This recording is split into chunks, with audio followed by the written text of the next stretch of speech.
Everybody got the poppy. See that little one right there, that pin that you got there too? Mel Price, youngest paratrooper ever in the airborne. I thought 16 years old. Mel Price is your dear friend and a friend of mine too from Kingston. Tell us about your granddad. Well, I'll tell you, you know, everybody should have a poppy now. When I see people walking along the streets and I see those old chaps and old ladies out there selling when people walk by, I want to just go up and give them a smack. These are the people that buy these poppies, help the guys in the hospitals and things like that. I'll tell you about my grandfather, Paula Mountain. On my mother's side, naturally, I guess it would be, wouldn't it? In Vimy Ridge, the greatest battle Canadians ever fought, and when they get blown up, him and Mr. Anderson, I'll never forget my mother telling me when I was a kid, they got blown up, and they came down, and they were all caved in like that, and he had one arm loose, and then Mr. Anderson was over there, and my mother said that the rats came out, and they were chewing at the guys' faces around, and he could grab mud and keep them away all night. And for guys like that, and it finally killed him, crushed all his ribs, buy a poppy. Absolutely. For all vets, this is your week, and we'll be thinking of you for sure. Just a little thought on Rob Blake, gone 6 to 8 weeks for Larry Robinson, the LA Kings. What happened, kids, and I'll tell you, we don't have it, but I'll tell you what happened. He went out to block a shot, and he turned sideways. Now, Rob knows more than that, knows better. I know better than that, and I've done it myself, because you give it that one. You got to go, if you're going to block a shot, go straight. Your shin pads take it. You've got padding in the front. As soon as you turn to the side, wacko. And that's exactly what happened. He turned sideways. Never turned sideways on a shot.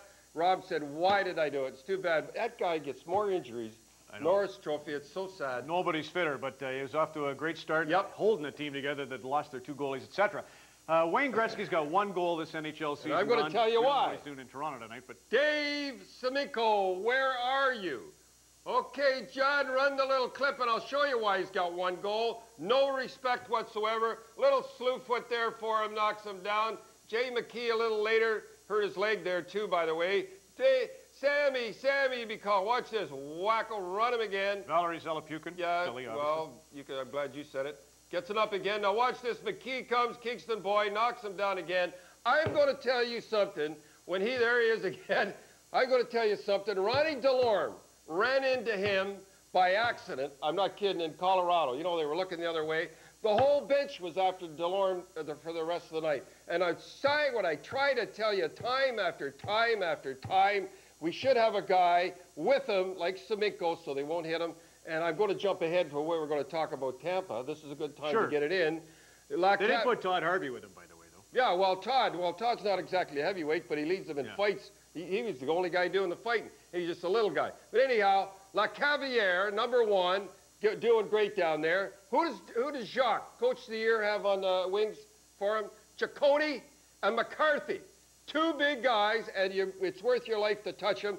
Jacques knows what's going on. That's sad when you see a great guy like that being hit like that. Well, let's show a couple of clips from last night's Chicago-Tampa game. It was a 2-2 tie. It was a 2-0 lead for Tampa. Chicago rallied. I guess so. We want to start with Rose's friend, Enrico Ciccone. It was his favorite player, her favorite player in the NHL. NHL. Italians, you know what they're like. They all stick together. Good looking, too, though, she said. Best looking guy, Ciccone. Watch, he goes in.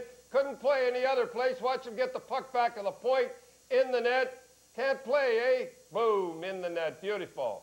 Darcy Tucker's there. By the way, Darcy Tucker's the captain. Right. Rob Sanders out with a groin, so Jacques made Darcy, who was Mario Tremblay's favorite. Now, Doug Gilmour and the Hawks rallied, as they say, from a 2-0 deficit. And we have a little thing with Dougie that you haven't been seeing much of him. Don't run it yet. Do you remember from Kingston, Ontario, a couple of years ago, Kirk Muller got hit in the eye. He never left the bench. He was back in record time, 1.5 minutes, only missed 1 shift with 25 stitches in the eye.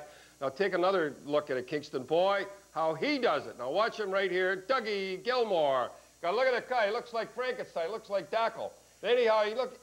Well, I better not say it. But anyhow, what you said. Now watch, he goes out and blocks a shot with that eye and everything. There was 2-2 tied, blocks it, scoops it up and throws it. What a guy. Dale Talon, their guy out there, says they're very, very happy the way Dougie's playing. Watch, you see it again out there. There's Tucker again. Blocks the shot with that eye and everything, throws it up. What a guy, Dougie Gilmour. I love that unbelievable. Guy. Wendel Clark looked unbelievable. Wendel Clark. 8 goals, by the way, and the most they've got in the National Hockey League is 9. And what is he making? $1.5 million? Couldn't play here, eh? Never even talked to him here. But if his name had been Igor, he would have been here for sure. Bob Probert. You know why? Not touching that. But no, I'll tell you something. You know why they didn't Clark want him here? I'll tell you why, if you want to know. When Clark was in the dressing room, I know for a fact, all the kids would go to him. Anything at all. You could have had anybody captain here, and they'd go to Wendel because he's a born leader. He owned the dressing room in there, and they had to get rid of him because they made Max the captain, and they wanted to have, remember, they want a whole new pitcher. They want a whole new pitcher, the Toronto Maple Leafs. Well, they got it. Well, 8 goals, and I'll tell you right now, he'll get 30 to 35 goals. I'm a little tight for time. I'm sorry to do this to you, but we do have to address this as best you can. Jeff Kugel of the OHL's Windsor Spitfires suspended for life for the brawl with Owen Sound on October the 25th. What do you think of it? Unacceptable. I'm sorry to say this is a lose-lose thing. If the coach loses on this, the kids, his parents, hockey, he is fighting a bad name. You cannot send, well, I'm not saying the guy sent him, he didn't send him for sure, but you cannot have kids sit on the bench and you have 2 or 3 shifts and something happens out there, and then you know when he's going out there, he's going to do it. You can't do it. And what he did was he jumped on. Now, if he had taken the tough guy and said, come on, we'll go at center ice, let's go. But he goes over and suckers a kid, a European kid at that, and then he chases another little kid, Menard, I think. Chris the poor little kid, everybody calls him chicken. Are you kidding? I call him smart. Right. But anyhow, what I'm saying is it's unacceptable. You can't do that. Branch was in a rock and a hard place like that. You can't have guys. I never in my life, even in Rochester, ever had guys sit on the bench like that. I had John Winsick got 28.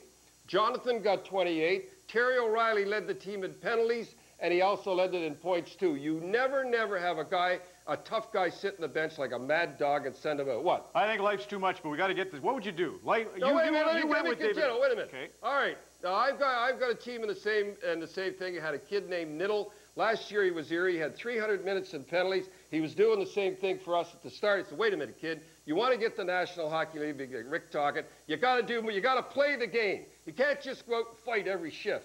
So what does he do? He gets a hat trick the next night. He's got 8 goals, and he's been picked a star each time. So what I'm saying is, you can't have a guy sitting on the bench. What would I do? This is a tough one. This is a tough one. I'll tell you right now. If Branch doesn't suspend him, he's in deep trouble. Right. 25 games is good.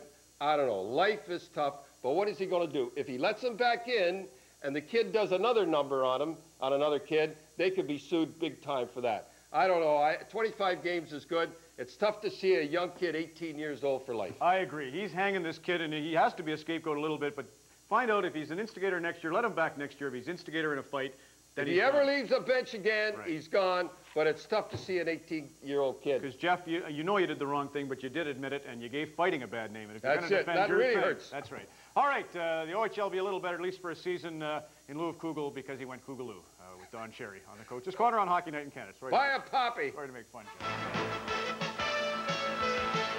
Coach's Corner on CBC. Brought to you by Canadian Airlines, the airline that scores points for service.